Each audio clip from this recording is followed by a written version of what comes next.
Hello, good evening. एक बार फिर से सेट लेकर आ गए हैं, प्रैक्टिस सेट सिविल कोड का। फटाफट जुड़ जाइए सभी लोग और वीडियो को शेयर कर दीजिएगा।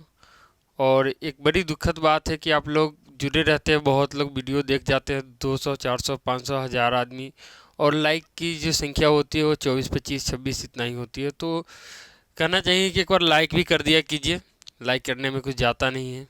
ठीक है, तो फटाफट वीडियो को शेयर कर दीजिए और हमारे साथ आइए। लेकर आए हैं महत्वपूर्ण क्वेश्चन।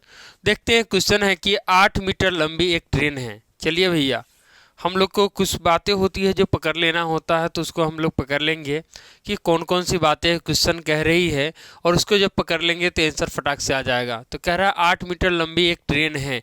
ट्रेन जो है 800 मीटर लंबी है और ट्रेन की चाल यानी 120 किलोमीटर प्रति घंटा की चाल से चल रही है। उसका स्पीड जो है कितना है, 120 किलोमीटर प्रति घंटा।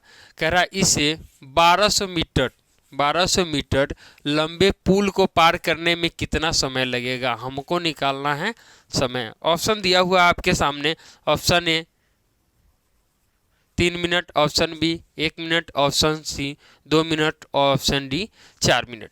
तो इसके लिए फटाफट आप आंसर दे सकते हैं। काहे कि एग्ज़ाम अब धीरे धीरे नज़दीक आते जा रहा है और आप लोग पहले से भी प्रैक्टिस सेट करते आ रहे हैं। दूसरा, आप लोग पहले से भी कोर्स किए होइएगा, पहले से भी पढ़े होइएगा।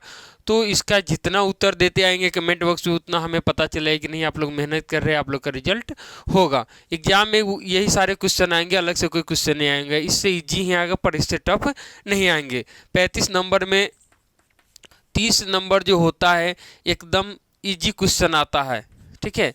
और 5 जो होता है थोड़ा सा टफ क्वेश्चन होता है, पर इससे टफ क्वेश्चन नहीं आएंगे। लेवल देखिए ना भाई, लेवल मैट्रिक इंटर के लेवल में कहाँ से क्वेश्चन डालेगा। ठीक है, तो आइए नेक्स्ट हम लोग क्वेश्चन बनाने की कोशिश करते हैं। आप लोग देखते जाइए। क्वेश्चन कहा कि 800 मीटर लंबी ट्रेन है। तो मान लेते हैं कि ये ट्रेन हो गया, और ट्रेन जो है कितना मीटर लंबी है, तो ये है 800 मीटर लंबी ट्रेन है। और चाल कितना है, तो 120 किलोमीटर प्रति घंटा की चाल से चल रहा है। और आगे पुल है, आगे यहाँ पे क्या है, पुल है। यहाँ पे क्या है, पुल है। जो पुल की लंबाई कितना है, तो 1200 मीटर दिया हुआ है। तो हमें निकालना है समय। तो समय का सूत्र आप लोग जानते होइएगा, ये हो जाता है दूरी बट्टे चाल। तो सबसे पहले बता दें, जब इस तरह के होते हैं तो ट्रेन की जितनी लंबाई होती है उसको और पुल की जितनी लंबाई होती है दोनों को ऐड कर दिया जाता है। तो दोनों को ऐड करेंगे तो 1200 800 ये हो जाएगा 2000 बट्टे चाल। कितना की स्पीड से चल रही है, तो 120 किलोमीटर प्रति घंटा की स्पीड से। किलोमीटर प्रति घंटा को बदलना होगा सेकेंड में, और सेकेंड में बदलने के लिए क्या करेंगे, तो इसमें हम लोग करेंगे 5/18 से गुना। इसको आप लोग पहले से जानते होइएगा, ठीक है। इसको हम काटेंगे तो ये तो हो जाएगा 2000 गुने 18, ऊपर चला जाएगा भैया, ये आ जाएगा 120 गुने 5। 0 0 कटा, इसको भी आप काट सकते हैं। इसको काट लेते हैं। तो ये 3 चौका 12 हो जाएगा, 3 छक 18 हो गया। अब 4 पंचे 20, इसको काट लेंगे हम लोग। तो 3 चौका 12, 3 छक 18 हो गया। अब 4 पंचे 20 कट गया, 1 0 कटा था, ये 0 हो गया। 5 दहाई 50, 10 छक कितना हो गया 60। तो ये 60 कितना हो गया सेकेंड। 60 सेकेंड बराबर कितना मिनट होता है, तो 1 मिनट होता है। आपका ऑप्शन बी आंसर हो जाएगा। तो इसी तरह से इतने ही इजी तरीके से हम लोग देखेंगे और सारे क्वेश्चन को, तो क्वेश्चन करेंगे। बने रहिए वीडियो में, नोट करते रहिए, ठीक है। सेशन को शेयर जरूर करें, शेयर करना ना भूलें। तो आइए नेक्स्ट क्वेश्चन हम लोग करते हैं। नेक्स्ट क्वेश्चन है आपके सामने, इसको आप लोग फटाफट करके आंसर कमेंट कीजिए। बहुत इजी क्वेश्चन है। इस तरह के क्वेश्चन अगर मिलेंगे और देख के अगर इसका आंसर नहीं बता सकते हैं तो फिर आपकी तैयारी नहीं है, ठीक है। तो तैयारी कीजिए फटाफट, और इस तरह के क्वेश्चन को देखिए और फटाक से आंसर मार दीजिए, ठीक है। तो कह रहा है कि √2 माइनस √3 के होल स्क्वायर डैश है, यानी इसमें से ऑप्शन कौन होगा। एक परिमेय संख्या है, या एक प्राकृत संख्या है, या एक पूर्ण संख्या है, एक परिमेय संख्या है, ठीक है। तो इसको क्या करना है, a - b के होल स्क्वायर पे तोड़ देना, तो तोड़ दो। ए माइनस बी के होल स्क्वायर आप लोग जानते हो ए स्क्वायर यानी √2 का स्क्वायर प्लस बी स्क्वायर यानी √3 का square minus 2a into B. ये हो जाएगा √2 का स्क्वायर 2 होता है प्लस में √3 का स्क्वायर 3 होता है माइनस 3 दूनी तो 2√6। ये कभी हटेगा ही नहीं रूट, ठीक है। यानी कि इसका आंसर क्या हो जाएगा, यह एक अपरिमेय संख्या है। यह कौन संख्या है, तो यह एक अपरिमेय संख्या है। तो फटाफट इसी प्रकार के क्वेश्चन नेक्स्ट क्वेश्चन हम लोग करते हैं, तो कमेंट बॉक्स में कमेंट कीजिएगा जरूर, ठीक है। अब नज़दीक आ रहा है एग्जाम, तो कब तक आप तैयारी करते रहिएगा, आप तो कमेंट कीजिए भाई। गलत है तो पता चलेगा कि हमारा कितना स्कोर जा रहा है, गलत कितना क्वेश्चन हो रहा है। आपको तो 35 में 35 लाना है, 35 में 35 की तैयारी की करके रखिएगा, तब तो 35 में 1-2 इधर उधर भी होगा तो आपको कोई फर्क नहीं पड़ेगा। पर इधर उधर क्यों होगा, अगर बेहतर तैयारी होगी तो इधर उधर की नौबत आएगी ही नहीं। तो बेहतर कीजिए और हमारे क्लास में चेक करते रहिए, फटाफट जो क्वेश्चन देते हैं आता है तो उसको फटाक से आंसर कीजिए और फिर हमारे आंसर से मिलान कीजिए, ठीक है। नहीं तो हम बनाते हैं उतना देर वेट कीजिए और समझने का कोशिश कीजिए। आइए नेक्स्ट क्वेश्चन करते हैं। चलिए नेक्स्ट क्वेश्चन है और बहुत ही इजी क्वेश्चन है। इस प्रकार के क्वेश्चन एग्जाम में आते हो तो आपका करना क्या है, सीधे हल कर देना है। कैसे हल करोगे, तो चुटकी बजाते। कैसे, तो करना क्या है, इस तरह के जो भी क्वेश्चन होगा बोर्ड पे देखना है, वहीं पे आंसर इसका सॉल्व कर देना है। आसानी तरीके से आप कर सकते हैं, देखने से इसका आंसर सॉल्व हो जाएगा। आइए देखते हैं कैसे कीजिएगा। तो पहले इसको काउंट कर लेना है, 1 2 3 4 5 6 7 8 9। ये 9 है, तो 9 है मतलब कि 4 इधर होगा और 4 इधर होगा, ठीक है, तब होगा 9। यानी कि बढ़ते क्रम में या घटते क्रम में जाइए और 4 का 5वां जो आ जाएगा वही हो जाएगा आपका आंसर, ठीक है। और नहीं समझ में जिसको आता है उसके लिए आसान तरीका है कि पहले इसको बढ़ते क्रम में लिख लीजिए, ठीक है। आरोही क्रम, आरोही क्रम आसान है। देखिए 3 हो जाएगा, 4 होगा, 4 होगा, 5 होगा, 6 होगा, 7 3 बार है, 3 बार होगा, 12 हो गया। और इसमें 4 4 4 इधर 4 इधर 1 बच जाएगा, वही आंसर होगा आपका। तो 4 गिन लीजिए फटाक से, 4 इधर हो गया, 4 इधर हो गया, बचा कितना, एगो यही बचा 6। आपका आंसर कौन हो जाएगा, ऑप्शन सी। तो बहुत ही इजी क्वेश्चन है, इस प्रकार के क्वेश्चन आते हैं तो आप आसानी से जवाब दे सकते हैं एक ही नज़र में, ठीक है। तो आइए नेक्स्ट क्वेश्चन करते हैं। नेक्स्ट क्वेश्चन है आपके सामने, बहुत ही इजी क्वेश्चन है, फटाफट आंसर कीजिए आप लोग। इस प्रकार के क्वेश्चन हम 2-3 क्लास लिए थे, उसमें भी करवाए थे, तो वहाँ से भी आप लोग सीखे हैं और पहले से भी आप जानते होइएगा। तो फटाफट इसका आंसर कीजिए। ऑप्शन भी आपके सामने है। क्वेश्चन कर रहा है कि एक पेंटिंग को यदि 5% की छूट पर, कोई पेंटिंग है उसका जो दाम है उसमें 5% की छूट पर इतना रुपये में बेचा गया, यानी 5,225 में बेचा गया है, तो पेंटिंग का अंकित मूल्य ज्ञात करना है कि उस पेंटिंग का अंकित मूल्य यानी निर्धारित जो मूल्य था वह कितना था कि उस पर 5% की छूट पे अगर बेचा गया तो उसका दाम इतना हो गया। ऑप्शन है आपके सामने, ए 5106, ऑप्शन बी 5500, ऑप्शन सी 5400 और ऑप्शन डी 5600। तो फटाफट आंसर कीजिए कौन सा आंसर होगा, ठीक है। जब तक हम भी करते हैं, देखते हैं आपका आंसर आता है या किसका आता है फास्ट, ठीक है। तो फटाफट कमेंट बॉक्स में कमेंट कीजिए।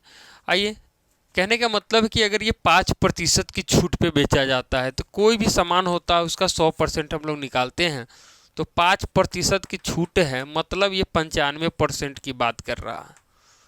यानी कि बेचा गया है तो ये कितना परसेंट पे बेचा गया है, 95% पे ये बेचा गया है, यानी 95% पे।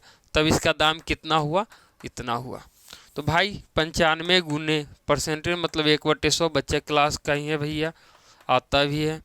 चलो अब देखेंगे यहाँ से ये 100 भाग में इधर जाके कहाँ चला जाएगा, गुन्ना में। चलो ये तो चला गया। अब 95 गुन्ना में है तो यहाँ के कहाँ चला जाएगा, भाग में। अब इसको आप काट सकते हो, काटो, कितना से कटेगा, 5 से काटोगे तो 5 एकम 5 हो जाएगा, 4 5 नंबर 45, 5 एकम 5 0 5 चौका 20 5 25, 19 से काटो, 19 5 95, 19 5 95, यानी कि कितना हो गया 5500 रुपया, ऑप्शन बी। यानी कि 5500 रुपया इसका दाम रहा, कब था, अंकित मूल्य पेंटिंग का कितना था 5500 रुपया, तब उस पर 5% की छूट दी गई और तब उसको बेचा गया कितना में, तो 5,225 रुपया में उसको बेचा गया। फिर से एक बार समझने का कोशिश करो भाई कि कोई भी सामान हम बेचते हैं खरीदते हैं 100% पे, तो उसने कहा क्वेश्चन ने कि 5% की छूट पे बेचा गया, तो हमने देखा 95% पे इसको बेचा गया है। कितना में बेचा गया था 5,225 रुपया में बेचा गया है।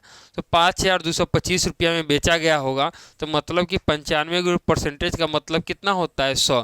तो 100 से भाग लग रहा है, इधर आके गुना करेगा तो यहाँ से हट गया, 95 से गुना हो रहा है, यहाँ के भाग करेगा, इसको काटिएगा 5500 आंसर होगा। सर कितना हो गया ऑप्शन बी। ठीक है, तो आइए देखते हैं क्या तैयारी है आप लोगों का। कुछ बच्चे का कमेंट आ रहा है, आंसर भी सही है, जो बढ़िया बात है। आप लोग मेहनत कर रहे हैं, करते रहिए, कड़ी मेहनत कीजिए, रिजल्ट होगा, बिल्कुल होगा। मेहनत करने वाले का ही रिजल्ट होता है भाई। बाकी तो सारी दुनिया बैठे पड़े हैं इस इंतज़ार में कि चलो कुछ न कुछ हो ही जाएगा, तो कुछ नहीं होता उसका।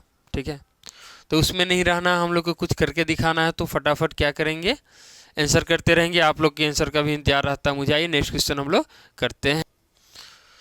नेक्स्ट क्वेश्चन है आपके सामने। क्वेश्चन कह रहा है कि शांत दशमलव प्रसार हमेशा होगा डैश होगा, यानी एक पूर्ण संख्या होगा या एक प्राकृतिक संख्या होगा या एक परिमेय संख्या होगा, ये एक पूर्णांक होगा। तो फटाफट कमेंट बॉक्स में कमेंट कीजिए। बहुत ईजी क्वेश्चन है, इससे ईजी कुछ होगा ही नहीं। ठीक है, कुछ लोग के नज़रिया में रहता है इजी क्वेश्चन और हार्ड क्वेश्चन, तो हम एक बार फिर से बता देना चाहेंगे कि इजी और हार्ड कुछ नहीं होता। जो आपको आता है वो इजी है, जो नहीं आता है वो हार्ड है। दूसरा, आप जब भी तैयारी करते किसी भी जॉब के लिए, तो जिसके लिए भी तैयारी करते हैं उसका सिलेबस देख लीजिए। जो सिलेबस है उसी के अनुकूल क्वेश्चन पूछती है, चाहे वो बीपीएससी हो तब, एसएससी हो तब। जो भी क्वेश्चन आता सिलेबस के अकॉर्डिंग आता, तो पहले सिलेबस तो मुजबानी आपको याद होना चाहिए कि सिलेबस है क्या, इसमें पढ़ना कौन कौन से चैप्टर है, और उसकी तैयारी बेसिक से करनी होगी। और बेसिक से जब तैयारी कर लेते हैं तब उसके बाद क्या करना होगा, आपको सेट मारना होगा, और सेट इसी प्रकार से मारना होगा।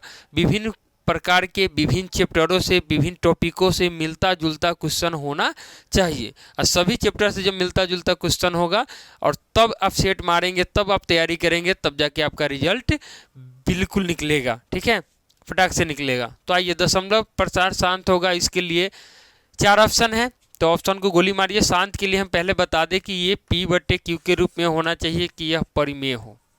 क्या होगा, यह परिमेय संख्या होगा। यह देखिए, और फटाक से ऑप्शन में मानिए, ऑप्शन सी वाला आपका सही है, एक परिमेय संख्या हो। क्यों? क्योंकि ये तो भाई आप जानते हो Q बराबर 2 के पावर n इंटू 5 के पावर m के रूप का होना चाहिए, तभी दशमलव प्रसार क्या होता है, शांत होता है। और P और Q क्या होता है, तो P और Q पूर्णांक होता है और P/Q के रूप में लिखा जाता है, तब इसी का हम Q का दशमलव प्रसार निकालते हैं, यानी गुणनखंड करते हैं, और इस रूप का आता है, तो वो क्या होता है कि वह दशमलव प्रसार शांत होता है। कहने का मतलब है एक परिमेय संख्या का ही दशमलव प्रसार चेक किया जाता है, अन्यथा किसी का दशमलव प्रसार चेक किया नहीं जा सकता है। अब कुछ बच्चे कह रहे होंगे पूर्णांक सर होता है, तो पूर्णांक में भाई सबके नीचे 1 छुपा होता है, और 1 का गुणनखंड करेंगे तो हमको 2 और 5 नहीं मिलेगा, इसलिए पूर्णांक नहीं होगा। एक प्राकृतिक संख्या, ये भी नहीं होगा क्योंकि सबके नीचे 1 होता है, 1 का गुणनखंड इतना आ ही नहीं सकता है। और एक पूर्ण संख्या, सबके नीचे 1 होता है, तो यानी 0/1, ये भी पूर्ण संख्या P/Q के रूप में परिमेय तो है, लेकिन इसका दशमलव प्रसार शांत नहीं होगा। तो उसका होगा किसका, तो 1/10 का होगा। 10 का हम LCM लेंगे तो 2 पंचे 10, ये आता है 2 और 5, यानी कि 2 के पावर 1 गुने 5 के पावर 1। और NM जो होता है ये होता है पूर्ण संख्या। क्या होता है, पूर्ण संख्या। तो यानी कि दशमलव प्रसार किसका होगा शांत, तो उसी का होगा जो परिमेय संख्या के रूप में लिखा हुआ मिलेगा। तो ये बहुत इजी क्वेश्चन था। ठीक है, इसका आंसर होगा एक परिमेय संख्या। आइए नेक्स्ट क्वेश्चन हम लोग करते हैं। नेक्स्ट क्वेश्चन है आपके सामने कि यदि x बराबर √3 + 2 है तो x² + 1/x² का मान ज्ञात करना है। ऑप्शन है, option A 10, option B 14, option C 12, option D 2√3। फटाफट आंसर कीजिए, बहुत इजी क्वेश्चन है ये। क्वेश्चन नहीं बना तो आपसे क्या बनेगा भैया। आइए हम भी करते हैं आपके साथ। तो हम लोग पहले x का मान निकाल लिए, हमने x का मान निकाल लिया, x का दिया हुआ है, हम निकालेंगे क्या, उसके बाद इसका अपोजिट कर दो, इसके नीचे 1 छुपा होता है तो 1/x करेंगे, जैसे अपोजिट करेंगे इसका साइन बदल जाएगा। ये ट्रिक है, इसमें ज़्यादा दिमाग मत लगाना कि भाई हुआ कैसे, ठीक है। ज़्यादा दिमाग लगाना है तो भाई इसका परमीकरण कर सकते हो, परमीकरण करोगे फिर समझ में आपको आ जाएगा। अब क्या करेंगे, इसको हम x² मान तो इसी का निकालना है हमको, तो x + 1/x कर लो पहले, इसी से आपको पता चल जाएगा। x यानी कि √3 + √2 + √3 - √2, ये वाला मान, ये वाला मान, ये वाला मान जो है x का है और ये वाला मान जो है आपको 1/x का है। यहाँ से ये कट जाएगा, ये बच्चा 2√3। इसका एक फार्मूला हम पढ़ाए हैं, ठीक है, चाहे ऑफलाइन तो हमसे पढ़े नहीं है आप लोग, तो पता नहीं होगा शायद। तो n² = होता है -2, इस पे चले जाओगे, इससे कोई मतलब नहीं, फटाक से आंसर आपका आ जाएगा। n² मतलब जो मान आपका निकला है इसका, तो 2√3 का स्क्वायर -2, तो 2 दूनी 4, 4 × 12 - 2 = 10। ऑप्शन ए आपका आंसर हो जाएगा, ठीक है। तो ये ट्रिकली है, बहुत ही आसान है, इसी तरह से, इसी ट्रिक से आप भी बना सकते हैं इस प्रकार के जितने भी क्वेश्चन आएंगे, ठीक है। अच्छा, एक चीज़ और बता देना चाहते हैं, यहाँ पे प्लस था, ठीक है, तो हमने यहाँ पे क्या किया, माइनस। अगर यहाँ माइनस होता तो यहाँ पे करते प्लस, तो ये भी ध्यान में रखना है, ये ट्रिक है भाई, ठीक है। यहाँ पे प्लस था तो माइनस किए, यहाँ माइनस होता तो यहाँ पे हो जाता प्लस, ठीक है। आइए नेक्स्ट क्वेश्चन देखते हैं। आइए नेक्स्ट क्वेश्चन है आपके सामने, कह रहा है कि 800 प्रेक्षणों का माध्य, 800 प्रेक्षणों का माध्य 50 है, 800 नहीं 100 होगा, यहाँ पे मिस्टेक हुआ है लिखने में। 100 प्रेक्षणों का माध्य 50 है, यदि प्रेक्षण 50 को बदलकर 150 को 150 से बदल दिया जाता है तो नया माध्य क्या होगा। तब आपको ज्ञात करना है कि नया माध्य क्या होगा, ठीक है।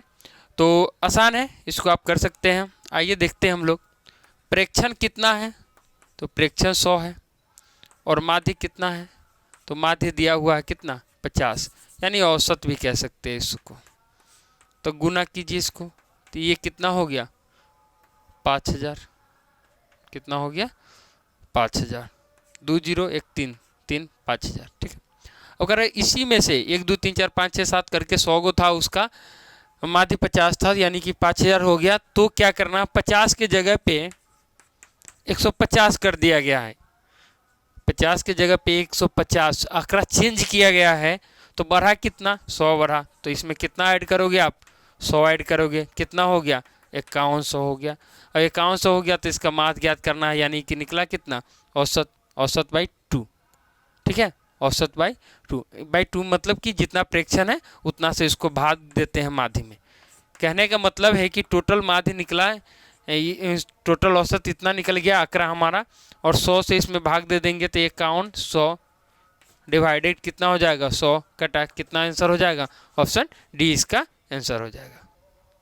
आइए नेक्स्ट क्वेश्चन है आपके सामने कि यदि एक घन का विकर्ण दिया हुआ है 10√3 तो इसका आयतन ज्ञात करना है। ऑप्शन है आपके सामने, option A 800 centimetre cube, option B 9000 centimetre cube, option C 1000 centimetre cube, और ऑप्शन डी 500 सेंटीमीटर क्यूब, ठीक है। तो फटाफट आंसर कीजिए कमेंट बॉक्स में अगर आपको आंसर पता है तो इसका, ठीक है, नहीं तो हम इसको हल करते आप देख सकते हैं, ठीक है।